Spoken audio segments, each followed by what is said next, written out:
Assalamualaikum warahmatullahi wabarakatuh. Saya Nila Hayati, SSD MKM dengan NIDN 0121058305. Saya bekerja di Universitas Haji Sumatera Utara dari tahun 2012 dan sampai saat ini. Saya sebagai dosen tetap di Universitas Haji Sumatera Utara. Dan saya di sini mengajar di Fakultas Ilmu Kesehatan, program studi kebidanan, program diploma 3 dan sarjana terapan. Adapun mata kuliah yang saya ajarkan yaitu asuhan kebidanan nifas dan menyusui yang kode mata kuliahnya MKBB 633. Terdiri dari 3 SKS yaitu 2 teori dan 1 praktek. Adapun capaian pembelajaran lulusan program studi kebidanan diploma 3 yaitu menghargai martabat sebagai individu yang memiliki hak-hak potensi, privasi, dan keanekaragaman, agama, dan keyakinan. Bekerja sama dan memiliki kepekaan sosial serta kepedulian terhadap masyarakat dan lingkungan. Menunjukkan sikap bertanggung jawab atas pekerjaannya dalam memberikan pelayanan asuhan kebidanan sebagai ahli media kebidanan dan mampu menyusun laporan hasil dan proses kerja secara akurat serta mengkomunikasikannya secara efektif kepada yang lain dan yang membutuhkannya. Mampu bekerja sama, berkomunikasi, berinovatif, mampu melaksanakan asuhan kebidanan dasar pada postpartum normal, deteksi dini, penanganan awal kegawat daruratan, serta rujukan dengan menggunakan manajemen kebidanan sesuai dengan SOP. Kode etik, profesi dan tanggung jawab, tanggap terhadap budaya dan tatanan pelayanan kesehatan dan komunitas. Dan mampu melakukan dokumentasi asuhan kebidanan menggunakan metode SOP dengan menerapkan prinsip-prinsip pendokumentasian di tatanan pelayanan kesehatan dan komunitas. Adapun capaian pembelajaran mata kuliah ini, mahasiswa mampu melakukan anamnese pada ibu postpartum, mampu melaksanakan pemeriksaan umum kebidanan dan penunjang, dan mampu merumuskan diagnosa masalah potensial, dan mampu merencanakan asuhan kebidanan, dan mampu mengimplementasikan pelaksanaan pada pelayanan kebidanan dan memfasilitasi ibu dalam pemberian ASI eksklusif, kemudian melaksanakan kunjungan rumah sesuai kebutuhan ibu postpartum, dan melaksanakan penanganan awal kegawat daruratan, dan melaksanakan rujukan pada kasus ibu postpartum, dan melakukan komunikasi efektif dalam memberikan asuhan kebidanan pada ibu postpartum, dan memberikan asuhan kebidanan dengan memperhatikan aspek psikologis pada masa postpartum, dan memperhatikan aspek sosial budaya dalam memberikan asuhan kebidanan pada masa nifas,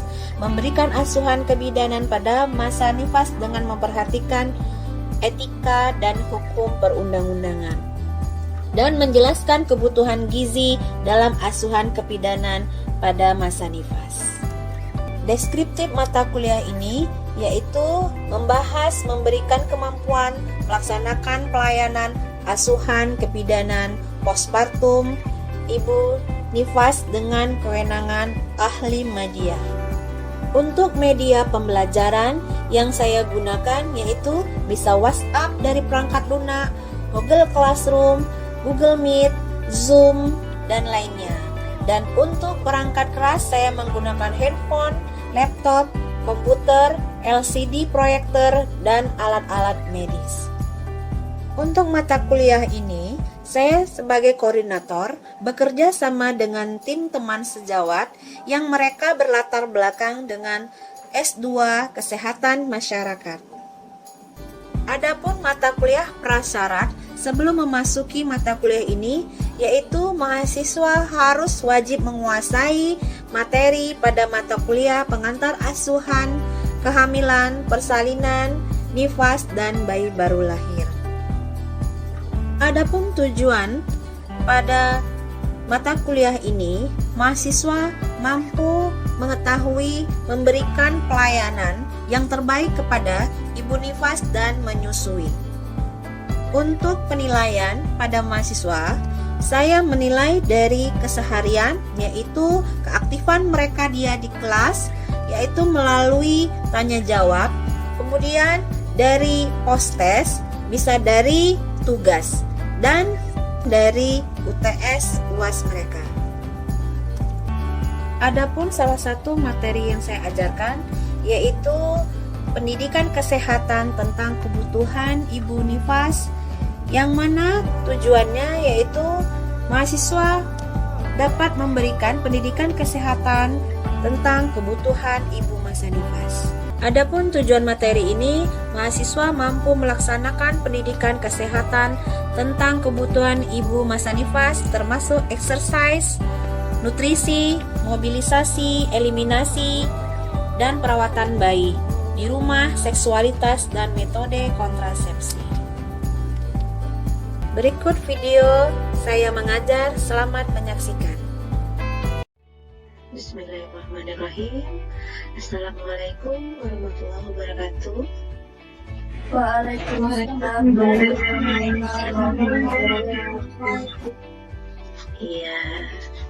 Baik, terima kasih. Hari ini kita masuk kembali dalam pertemuan selanjutnya. Jadi pada siang hari ini kita masuk, masih tetap semangat? Semangat. Tetap semangat. Sudah makan siang? Sudah. Sudah apa sudah? Sudah. Oke, baik. Di sini kita masuk pembelajaran tentang pendidikan kesehatan. Jadi sebelum kita belajar, mari kita berdoa sama-sama. Mari kita berdoa, mulai.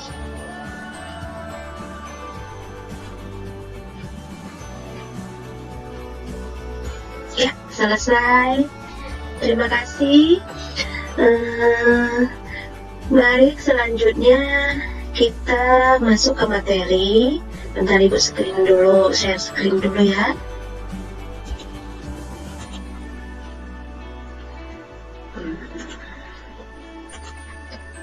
Sebentar. Pada nampak semuanya? Nampak Bu. Iya, pendidikan kesehatan ya, tentang kebutuhan dasar ibu masa nifas. Nah, jadi kira-kira sebelum masuk materi ini, yang kemarin masih ingat nggak kita masuk apa saja? Ayo. Masih Bu. Siapa? Ya, apa itu? Ini Bu. Ya. Apa Tentang mengimplementasikan rencana asuhan kebidanan pada ibu postpartum Bu. Iya, benar sekali. Jadi berkaitan dengan materi kita ini. Kalau misalnya yang sebelumnya belum ngerti, belum tahu, nggak bisa kita lanjuti tentang ini karena dia berkaitan dengan yang materi kemarin. Kira-kiranya tentang isinya tentang apa? Siapa yang tahu yang kemarin? Sekarang Bu, Iya. tentang perawatan payudara Bu. Iya, tentang perawatan payudara. Karena kan cerita materi kemarin tentang implementasi, berarti melaksanakan dari rencana asuhan sebelumnya. Jadi salah satunya yaitu perawatan payudara yang kita ajarkan ke ibunya. Gitu. Ya, baik. Sudah paham ya kira-kira? Jadi sekarang kita tentang pendidikan kesehatan ya.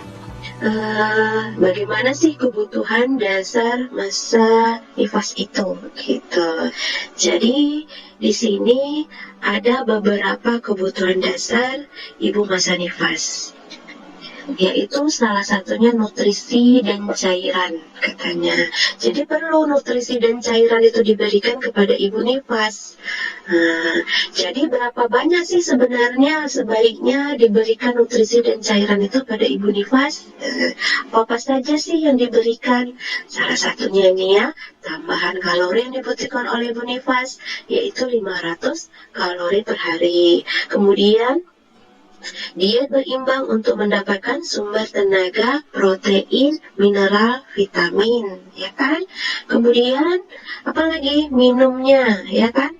Minum sedikit 3 liter per hari. Jadi ibu nifas itu karena dia menyusui, jadi minumnya lebih banyak.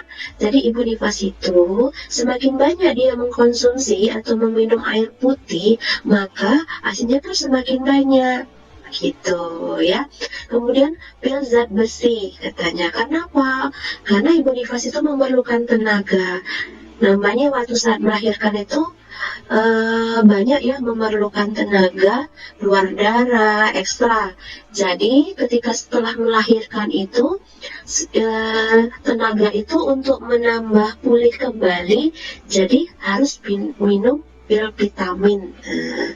Pilnya zat besi. Kemudian apa lagi? Minum kapsul vitamin A. Kemudian apa? Hindari makanan yang mengandung kafein dan nikotin, seperti merokok dan minum alkohol. Jadi itu tidak boleh, itu dilarang ya.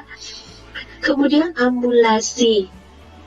Setelah melahirkan 2-12 jam postpartum, ya, kalau itu yang melahirkan normal. Kalau misalnya yang seksius sesar 12 jam postpartum, dia bisa miring kanan, miring kiri, kemudian duduk, berdiri, dan berjalan. Tetapi ada pun untuk seksius sesar ada tahapan-tahapan tertentu, jam-jam tertentu untuk dia miring kanan, miring kiri. Karena apa, Bu? Karena pengaruh apa? Pengaruh anestesi atau pengaruh bius, ya kan? Kemudian jadi sekian jam dia boleh miring kanan, miring kiri kalau yang seksi sesar. Kemudian dia ketika dia pagi melahirkan seksionya, dia siangnya boleh kanan, boleh kiri, miring kanan, miring kiri. Kemudian sorenya apa? Dia bisa duduk. Ya kan? Besok paginya dia apa? Bisa dia berdiri. Gitu. Jadi ada tahapan-tahapan tertentu. Kalau dia melahirkan normal, Bu, sebaiknya kalau misalnya melahirkan normal, setelah 2 jam boleh jalan? Nggak boleh. Karena dia berurutan. Ya kan? Ada miring kanan, miring kiri, duduk, berdiri. Kemudian apa manfaatnya untuk ibu tersebut? Mempercepat pengeluaran lohea, ya kan? Pengeluaran lohea, gumpalan-gumpalan darah, ya. Kemudian apalagi mempercepat membalikkan tonus otot dan vena, katanya ya. Tonus otot dan vena. Kemudian apalagi mengurangi insiden trombombilitis, ya, mengurangi insiden trombombilitis. Jadi itulah manfaat dari ambulasi, ya kan? Miring kanan, miring kiri, dan lainnya. Kemudian eliminasi. Apa sih eliminasi? Ya, pengeluaran output dari, kemudian di tempatnya kurang bersih, maka peka terhadap bayinya dapat diserang penyakit. Misalnya apa? Demam. Kemudian apa? Pilek. Kemudian apa? Batuk. Kemudian apa lagi? Mencret. Jadi kebersihan itu sangat penting. Ibunya aja kotor, mandinya jarang karena dia takut sama air dingin, nggak mau, ya kan? Pakai air hangat kalau nggak mau air dingin, gitu. Jadi itu mempengaruhi lingkungannya, gitu. Kemudian apalagi ajari vulva hygiene. Waktu kalian pelajaran 31 kan sudah belajar tentang vulva hygiene. Jadi bagaimana sih sebaiknya melakukan itu kebersihannya gitu. Kemudian anjurkan ganti pembalut minimal 2 kali sehari. Tidak pun dia 2 kali sehari, ketika pembalutnya kotor itu langsung diganti gitu, untuk menghindari apa? Kuman atau bakteri masuk ke dalam vagina menjadi sarang penyakit gitu ya. Kemudian apalagi sarankan tidak menyentuh luka episiotomi. Nah, ketika dia waktu pas melahirkannya di episiotomi dilakukan heting, pada saat dia melakukan cebok, bagaimana sih sebaiknya melakukan perawatan perineum? Gitu. Ada ya kan perawatan perineum, bagaimana membersihkan dari atas ke belakang, dari depan ke belakang, ya kan. Kemudian jangan disentuh lukanya ketika tangannya kotor. Dan setelah dibersihkan, langsung dilap kering. Jangan dibiarkan, karena apa? Dapat lukanya menjadi apa? Berair, bernanah, gitu. Jadi infeksi, gitu. Kemudian apalagi menyusui, ya kan? Menyusui, memotivasi kebersihan payudara. Iya, karena apa? Bra ibu juga mempengaruhi. Aku pakai branya 3 hari sekali aja lah tukarnya. Wah, bahaya itu ya kan, nggak tukar-tukar. Udah kayak mana kumannya. Ada juga yang seperti itu. Itu lingkungannya mempengaruhi. Kalau dia memang dari diri gadisnya dulu dia bersih, pada saat dia melahirkan punya anak pun itu bersih. Gitu ya. Jadi begitu. Kemudian selanjutnya istirahat. Istirahat membantu involusio uterus, mengurangi perdarahan, mempercepat pengeluaran ASI, mencegah depresi postpartum katanya ya. Jadi istirahat itu yang harus cukup untuk ibu nifas. Anjurkan untuk istirahat cukup, mencegah kelelahan. Namanya kita punya bayi, ibunya punya bayi ya kan, kemudian perawatan bayi, jadi pasti istirahatnya kurang gitu. Kemudian sarankan melakukan kegiatan rumah tangga secara perlahan-lahan. Jangan agresif seperti sebelum hamil gitu ya. Kemudian menyusui, kemudian sering bangun di malam hari. Akibat menyusui pasti ibunya lelah, sering bangun di malam hari. Makanya anjurkan untuk mengambil masa istirahat pada siang hari. Beristirahat pada saat bayi tidur. Jangan bayinya tidur, ibunya tidur, ya kan? Jadi seperti itu. Kemudian seksual. Secara fisik aman untuk melakukan hubungan seksual apabila darah merah telah berhenti. Ibu dapat memasukkan 1 atau 2 jari ke dalam vagina tanpa rasa nyeri. Involusi uterus berlangsung lebih dari 6 minggu. Tidak dianjurkan untuk melakukan hubungan seksual. Ini sih keputusannya tergantung pada pasangan yang bersangkutan. Macam kemarin, ibu ada ikut ya sama kakak kalian yang dinas. Jadi kan ada ujiannya periksa fisik ibu nifas. Jadi dia nanya, Bu, kata pasiennya, kira-kira kapan ya melakukan hubungan seksual bisanya? Jadi ibu wajibnya sih sebenarnya setelah 6 minggu. Walaupun 1 minggu ibu sudah tidak ada keluar darah dari vagina, ya kan? Jadi ibu tetap melakukan hubungannya itu di 6 minggu setelah melahirkan. Walaupun 1 minggu atau 2 minggu setelah melahirkan itu sudah nggak keluar lagi darah. Kalau melakukan hubungan itu insya Allah jadi. Karena ibu yang telah melahirkan, setelah itu dia kembali masa subur.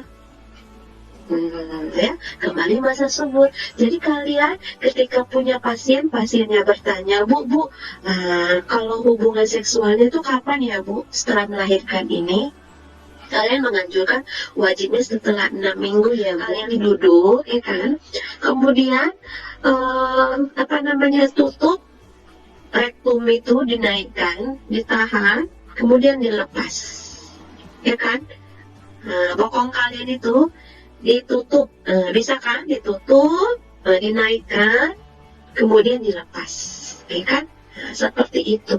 Dia untuk memperkuat otot-otot yang di daerah tersebut gitu. Makanya dilakukanlah senam Kegel ini. Itu dari sedini mungkin pun kalian tidak apa-apa melakukan ini. Begitu ya. Kemudian senam nifas. 8 gerakan dalam senam nifas itu pernapasan perut, sentuh lutut, memutar kedua lutut, putar tungkai, pernapasan abdomen campuran dan spen pelvik, kemudian angkat bokong, memutar satu lutut, angkat tangan. Nanti kalian belajar pada saat pelajaran skirep atau praktikum ya. Kemudian apa lagi Bu? Nih rencana KB. Ya, itu kebutuhan ibu nifas ya. Jadi ketika pada saat kita kunjungan kedua dan keempat, kan itu ada pendidikan kesehatannya, termasuk memberikan Penkes KB ya. Rencana KB setelah ibu melahirkan itu sangatlah penting, dikarenakan secara tidak langsung KB dapat membantu ibu untuk dapat merawat anaknya dengan baik, serta mengistirahatkan alat kandungannya, pemulihan kembali alat kandungan. Ibu dan suami dapat memilih alat kontrasepsi KB apa saja yang diinginkan. Jadi untuk menggunakan KB ini harus ada kesepakatan antara suami dan istri, gitu ya. Jadi itulah pendidikan kesehatan yang diberikan pada ibu nifas ya. Ibu nifas itu adapun pemberian ini tergantung dengan kunjungan keberapa. Jadi kalau misalnya kunjungan pertama, bagaimana Bu kebutuhannya? Kan nggak mungkin diberikan KB. Jadinya apa kebutuhannya? Mobilisasi, ya kan, miring kanan, miring kiri. Ya iyalah, setelah dia melahirkan seksius sesar, setelah dia melahirkan 6 jam melahirkan normal atau 12 jam, pasti kebutuhannya apa? Mobilisasi, dan apalagi nutrisi dan cairan ya. Kemudian apalagi istirahat ya kan.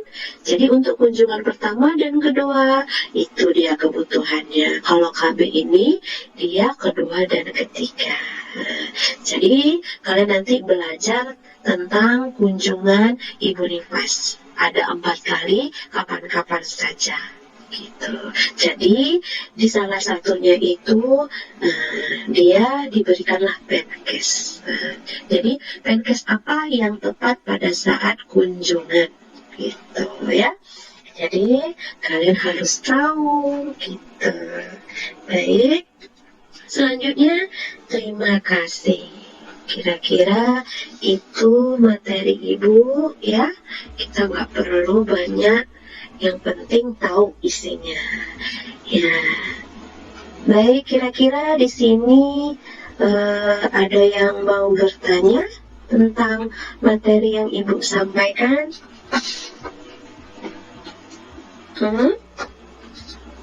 Kira-kira? Ya. Apa? Ini ada manfaat dari mobilisasi. Salah satunya itu insiden tromboembolisme. Itu embolis itu apa? Emboli gimana ulang? Trombolitis, iya baik.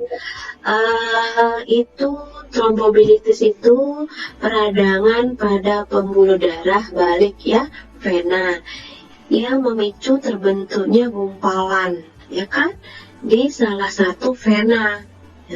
Umumnya ini terjadi di pada vena dan pembengkakan. Jadi seperti itu ya. Ya, ada lagi kira-kira yang mau ditanya? Ya, siapa yang mau nanya? Kira-kira ada yang mau tanya?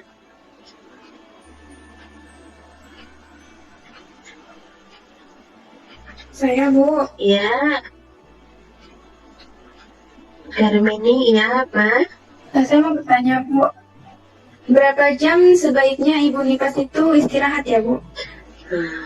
Kalau istirahat ibu nifas itu tadi sudah dijelaskan, dikala bayinya tidur, ibunya istirahat, jangan bayinya tidur, ibunya bekerja. Gitu.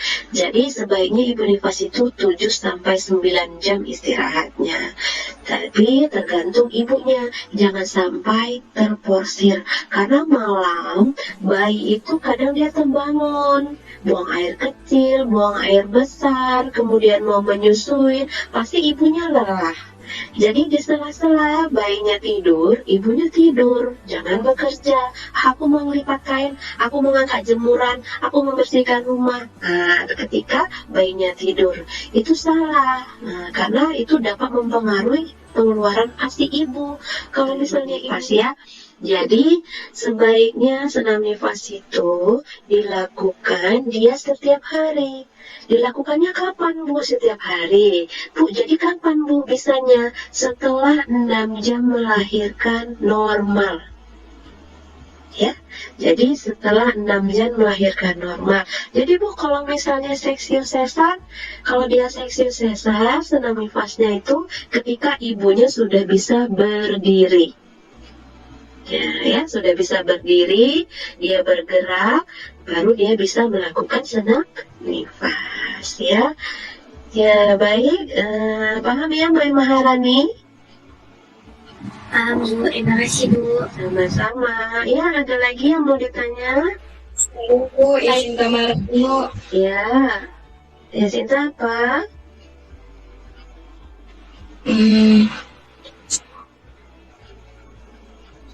Jadi kira-kira Bu, mana yang lebih gampang Bu, melakukan perawatan nifas melahirkan seksi sesar atau melahirkan normal Bu? Ya, melahirkan seksi sesar dengan melahirkan normal, sudah jelas ya, itu pasti melahirkan normal, ya kan. Yang namanya mau perawatannya ini kan ada indikasi tertentu. Jadi dia mau melahirkan seksi sesar, itu dia, ya kan. Tetapi kalau misalnya indikasi tidak bisa ditolong, misalnya apa, letak sungsang, kemudian panggul ibu itu sempit, ya kemudian apa, udah mencoba melahirkan normal, rupanya nggak bisa juga, ya kan, patus tak maju, terpaksa seksio sesar. Itu pun termasuk ibu yang sempurna, karena dia sudah berusaha. Tentang macam-macam KB. Jadi KB itu ada juga yang alami, ada juga yang hormonal gitu. Jadi macam-macam. Kira-kira kalian sudah paham ya? Oke. Baik, mungkin sekian sampai hari ini. Terima kasih atas waktunya. Sebelum kita akhiri, kita foto bersama ya. Siap-siap ya. Kita foto dulu biar ibu screenshot. Siap ya.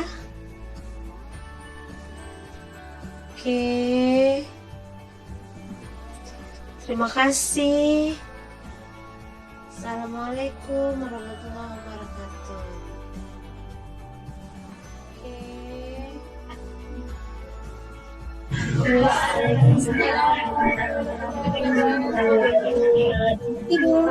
Sama-sama.